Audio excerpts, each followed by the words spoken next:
بسم اللہ الرحمن الرحیم۔ قسط نمبر 782۔ دعوتی کام سچے یقین کے ساتھ ہو، ناموس رسول اور ناموس رسالت کے معراج۔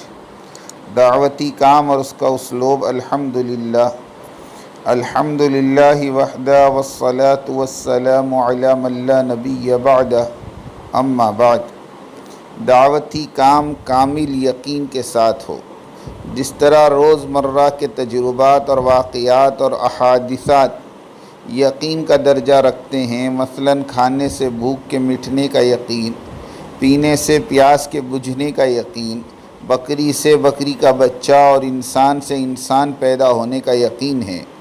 کوئی ان پڑھ اور گنوار بھی ایسا نہیں ملے گا جو بزرگوں سے دعا کرواتا پھرے کہ حضرت میرے یہاں اولاد پیدا ہونے والی ہے، دعا کیجئے کہ انسان ہی کا بچہ پیدا ہو، اس لیے کہ اللہ تعالیٰ قادر مطلق ہے کہ کہیں جانور کا بچہ پیدا نہ کر دیں۔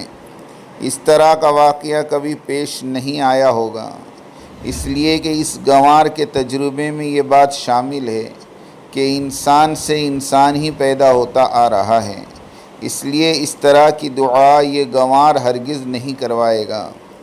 بالکل اسی طرح کا یقین اپنی دعوتی محنت پر ہر دعوتی کام کرنے والے کو ہو کہ میں نبیوں والے کام پر لگا ہوا ہوں، اللہ تعالیٰ میری مدد ضرور فرمائیں گے۔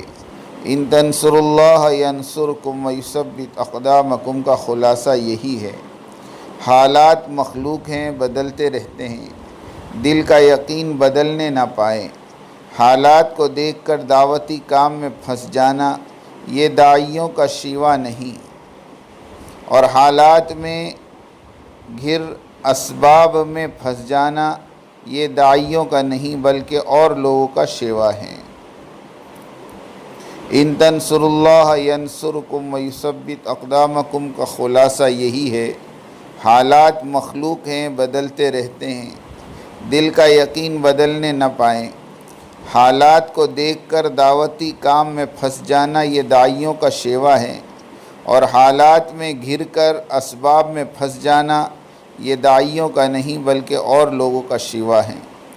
کافر کی یہ پہچان کہ حالات میں گم ہیں، مومن کی یہ پہچان کہ گم اس میں ہے حالات۔ حالات کے خوف سے دعوتی محنت میں سستی برتو گے تو حالات ہی میں غرق ہو کر رہ جاؤ گے۔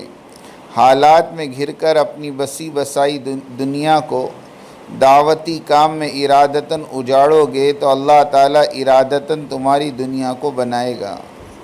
تم اپنی دنیا اپنی حیثیت کے حساب سے اجاڑو گے، اور رب کریم تمہاری دنیا اپنی عالیشان کے حساب سے بنائے گا۔ تم چھوٹے، تمہاری حیثیت چھوٹی، اللہ بڑے اور ان کی عطا بھی بڑی۔ دراصل یہی حقیقی دعوت ہے جو صحابہ نے اپنے پیچھے والوں کو سکھائی تھی۔ ہم میں اور صحابہ کی دعوتی محنت میں یہی بڑا فرق ہے۔ صحابہ خبر پر چلتے تھے اور ہم نظر پر، وہ حضرات سن کر چلتے تھے اور ہم دیکھ کر چلتے ہیں، وہ خود کو کھلاتے تھے، ہم خود کو بچاتے ہیں۔ فَجَعَلْنَاهُ سَمِيعًا بَصِيرًا، سننا پہلے اور دیکھنا بعد میں۔ انسان پیدا ہوتے ہی اسے سنایا جاتا ہے اللہ اکبر، اللہ بڑے ہیں۔ اللہ رسول کی باتوں کو سننا اور اس پر عمل کرنا، پھر اللہ تعالیٰ کی طرف سے آتی ہوئی مدد کو دیکھنا، یہ تھی ترتیب صحابہ۔ اللہ تعالیٰ کے وعدوں سے دل مطمئن ہوگا تو اس یقین کے ساتھ دعوت دے گا کہ اللہ تعالیٰ ہی سب کچھ کریں گے۔ دین اللہ کا ہے، مددگار بھی اللہ ہی ہیں، اور ہم تو دعوتی کام میں اپنی آن بان شان کو بے قیمت بنا کر کھپائیں گے۔ اسی معیاری قربانی پر اللہ تعالیٰ ضرور انسانیت کا رخ دین اور اسلام کی طرف موڑ دیں گے، اور آج کا یہ اسلام کو برا بھلا کہنے والا نادان شخص کل اسلام قبول کر کے اسلام اور مسلمانوں کو سینے سے لگاتے پھرے گا۔ مسجدوں کو ڈھانے والے مسجدوں کے آباد کرنے والے بن گئے، پاسباں مل گئے کعبے کو صنم خانے سے۔ صحابہ کا کوئی اپوزیشن نہیں تھا، نہ کوئی مخالف دشمن، وہ تو غیروں کو سینے سے لگانے والے اور ان کی ہدایت کے لیے راتوں کو رونے والے تھے۔ ان کی اس وسعت قلبی اور شفقت انسانی کی برکت سے اللہ نے ساری انسانیت کو اسلام عطا کیا اور ان سب کو صحابہ کی گود میں ڈال دیا، رضی اللہ عنہم ورضوا عنہ، اور ہمیں دنیا اور آخرت میں ظفر و کامرانی عطا فرمائی جائے گی انشاءاللہ۔ ہمیں تو صرف وہ کرنا ہے جو صحابہ نے کیا، یعنی دعوتی کام علی منہج الصحابہ، یعنی صحابہ کے طریقے پر دعوتی کام کرنا اور اخلاص اور اطاعت امیر کے ساتھ کرنا اور ہر حال میں کرنا، جس طرح عام حالات میں کرتے تھے اسی طرح اس تعاون کے دور میں بھی کرنا، آپسی مشورے سے ساری انسانیت کو جہنم کی آگ سے بچانے کی نیت ہو، سب کے لیے دل میں انس اور محبت ہو، راتوں کو اٹھ کر سب کے لیے رویا جا رہا ہو۔ کام وہ ہوتا ہے جسے ہر وقت اور ہر پل کیا جائے، اور اپنی ضروریات اور اپنی حوائج کے دوران کام وقت نکال کر پورا کیا جائے، مثلاً کمانا، کھانا، سونا وغیرہ، مگر کام کا فکر عقل سے رخصت نہ ہو، یعنی کماتے ہوئے، کھاتے ہوئے، سوتے ہوئے بھی سر پر دعوتی کام کا فکر سوار رہے، وہ بھی 100% دھن کے ساتھ، اس لیے کہ پارٹ ٹائم کام کی کوئی اہمیت نہیں۔ پارٹ ٹائم کام نہ سروس میں شمار ہوگا اور نہ ہی پینشن ملے گی اور نہ ہی مراعات۔ فل ٹائم کام کریں گے سب کچھ ملے گا اور اللہ کی مدد بھی مکمل طور پر شامل حال رہے گی، ہدایت بھی 100% پھیلے گی۔ لوگ مخالفت کریں گے تو اللہ کی نصرت بھی وافر مقدار میں ہر موڑ پر اور ہر لمحہ میسر ہوگی۔ اور اس وقت 2 کام کرنے ہیں، نمبر 1 ایمانی مذاکرے اور نمبر 2 گشت اور دعاؤں کی کثرت۔ انسانیت کی غلط سوچ اور نظریات پر اللہ سے ان کے حق میں استغفار کرنا، ان کی اصلاح کی کوشش کرنا، ان کی دل آزاری سے بچنا، یقین نہ بننے کی وجہ سے اہل علم اور عوام سب کا عقیدہ ایک جیسا ہے۔ اسباب ظاہرہ سے بننے کا یقین اور اسباب باطنہ یعنی اوامر سے نہ ہونے کا عملی یقین، یہ عام مرض ہے۔ یہی عقیدہ قریش کا بھی تھا جب ان سے کہا جاتا قل لمن الارض ومن فیہا ان کنتم تعلمون سیقولون للہ، جب ان سے کہا جاتا کہ کہو زمین اور اس میں جو کچھ ہے وہ کس کا ہے، تو کہتے اللہ کا، لیکن عملاً وہ اس قول کے خلاف عقیدہ رکھتے تھے، یعنی اوامر کے پورا کرنے سے کام نہیں بنے گا، بلکہ مقصد براری کے لیے مخلوقی شرکیات کی آمیزش بھی ضروری ہے۔ اس لیے وہ نبی اکرم صلی اللہ علیہ وسلم کی بات نہیں مانتے اور انہیں تنگ کیا کرتے تھے، مگر نبوی بصیرت نے ان کے اس جرم عظیم کو معاف کیا اور ان کے حق میں دربار رسالت سے دعاؤں کا نذرانہ عطا ہوا کرتا تھا۔ اللہم اغفر لقومی فإنہم لا يعلمون، اے اللہ میری قوم کو معاف فرما اس لیے کہ وہ نہیں جانتے کہ میں کون ہوں۔ قریش کی طرح آج کی پڑھی لکھی قوم بھی اللہ جل جلالہ کی قدرت اور اس کی طاقت کی معرفت سے نابلد ہے، اس لیے اعمال سے روکنا اور اسباب دنیاویہ کو اہمیت دینا ان کا شیوا بنا ہوا ہے، جن میں سبھی شامل ہے، ایمان والے بھی اور غیر ایمان والے بھی۔ حال کا امر یہی ہے، لکم دینکم ولی دین، تم اپنا کام کرو ہم اپنا کام کریں گے، یعنی تم لوگ اسباب مادیہ اختیار کرو اور ہم اسباب مادیہ کو اختیار کرنے کے ساتھ ساتھ اسباب روحانیہ کے ذریعے اس تعاون کو رفع دفع کرنے کی مسنونہ کوشش کریں گے۔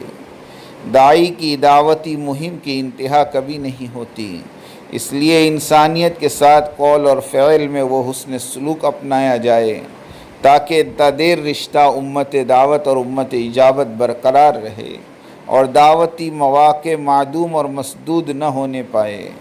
بحیثیت تبلیغی ہمیں تو اپنے دعوتی احباب کے ساتھ ساتھ ساری انسانیت کی فکر بھی کرنی ہے اور سب کی بازیابی کے لیے اللہ سبحانہ و تعالیٰ کو منوانا ہے، اور 100% مرکز نظام الدین اور امیر عالی مقام حضرت جی رابع مولانا سعد صاحب دامت و برکاتہم کی ہدایات اور ان کی اطاعت پر پورے شرح صدر کے ساتھ استقامت اختیار کرنی ہوگی۔ مصائب کے وقت اسوہ نبوی ہاتھ سے نہ جائے۔ انما النجوى من الشیطان لیحزن الذین آمنوا ولیس بضارهم شیئا الا باذن اللہ۔ انسان نما شیاطین کا ایک گروہ ہے جس کا کام ہی ایمان والوں کو رنج اور غم پہنچانا ہے، اور یہ بھی طے شدہ بات ہے کہ اللہ کے حکم کے بغیر کوئی تکلیف نہیں پہنچنے والی۔ شیاطین کا لشکر ہمیشہ اس کوشش میں لگا رہتا ہے کہ کسی طرح سے ایمان والوں کو ستایا جائے، کبھی دین پر اعتراض کر کے، تو کبھی قرآن مجید کو جلا کر، تو کبھی رسول اللہ صلی اللہ علیہ وسلم کی شان میں گستاخی کر کے، تو کبھی مساجد کی بے حرمتی کر کے۔ اس لیے کہ ان شرارتی لوگوں کے پاس اسلام کی حقانیت کو غلط ثابت کرنے کی کوئی علمی اور عقلی اور منطقی دلیل ہے ہی نہیں۔ اس لیے یہ لوگ بدحواس ہو کر گالی گلوچ پر اور گستاخیوں پر اتر آتے ہیں۔ حضور اکرم صلی اللہ علیہ وسلم کے ساتھ بھی یہی معاملہ پیش آتا تھا، تو اللہ تعالیٰ نے تسلی دی، فرمایا اِنَّا کَفَيْنَاكَ الْمُسْتَهْزِئِينَ، یہ لوگ آپ کا تمسخر کرتے ہیں، ایل فیل بکتے ہیں، آپ اس کا غم نہ کریں، ہم خود ان شرارتیوں کو دیکھ لیں گے، یقیناً ہم تو تمہارے کفیل ہیں۔ اے محمد صلی اللہ علیہ وسلم، تمہیں ان باتوں میں پڑھ کر پریشان ہونے کی کوئی ضرورت نہیں، ہم ان سے خود نمٹ لیتے ہیں۔ یہی حال تا قیامت امت مسلمہ کے ساتھ ہونے والا ہے۔ بدبختوں کی کروڑوں زبانیں ہیں، کن کن کو روکو گے؟ وہ تمہیں طیش دلائیں گے تاکہ تم غصے میں ہوش گنوا کر لڑو جھگڑو اور خود اپنے مسلمانوں کا جانی اور مالی نقصان کرو۔ ہاں، اگر حکومتی سطح پر قانون بنا دیا جائے اور گستاخیوں پر کڑی سزا دی جائے تو ہی یہ بات قابو میں آ سکتی ہے۔ جس رسول صلی اللہ علیہ وسلم کی ناموس کا ڈنکا عرش والے نے مچا دیا ہو، اسے انسانوں کی گستاخیاں کچھ نقصان نہیں پہنچا سکتی۔ ساری دنیا مل کر گستاخی پر اتر آئے۔ ان اللہ وملائکتہ یصلون علی النبی یا ایھا الذین آمنوا صلوا علیہ وسلموا تسلیما۔ اس سے بڑھ کر ناموس رسول اور ناموس رسالت کی اور کیا معراج ہو سکتی ہے؟ سلام اس پر کہ جس نے خون کے پیاسوں کو دعائیں دی، سلام اس پر کہ جس نے گالیاں کھا کر دعائیں دی، سلام اس پر کہ جس نے فضل کے موتی بکھیرے ہیں، سلام اس پر بروں کو جس نے فرمایا یہ میرے ہیں۔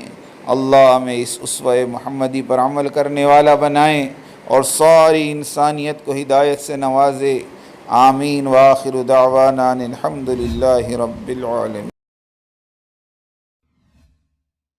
بات کو سمجھنے کے لیے سب سے پہلے آدمی اپنے ذہن کو اور اپنے برتن کو اعتراض اور تردد اور اشکال سے خالی کرے، اس لیے کہ اگر کسی بات کو بھی مفہوم مخالف اور کسی بات کو بھی کسی دوسرے عمل کی تردید یا اس کی تنقیص یا اس کی افادیت کو کم سمجھنے کے سوء ظن کے ساتھ سنا گیا، نفع کی باتوں سے نقصان ہونا یقینی ہے۔ اس لیے سب سے پہلے ہم اس کی نیت کریں، پوری بات سنیں گے، آگے پوری بات نقل کریں گے۔ آدھی سننا یہ بھی دین و دعوت کے لیے ناقص، اور آدھی بات کا نقل کرنا یہ تو بڑے فساد کا ذریعہ ہے۔ اس لیے بہت توجہ کے ساتھ بات سننی ہے۔ اور اگر آپ نے ابھی تک ہمارا چینل سبسکرائب نہیں کیا تو فوراً سبسکرائب کیجئے، ساتھ ہی بیل آئیکن پر کلک کریں تاکہ مزید آنے والی ویڈیو ہیں وہ آپ کو وقت پر ملتی رہیں۔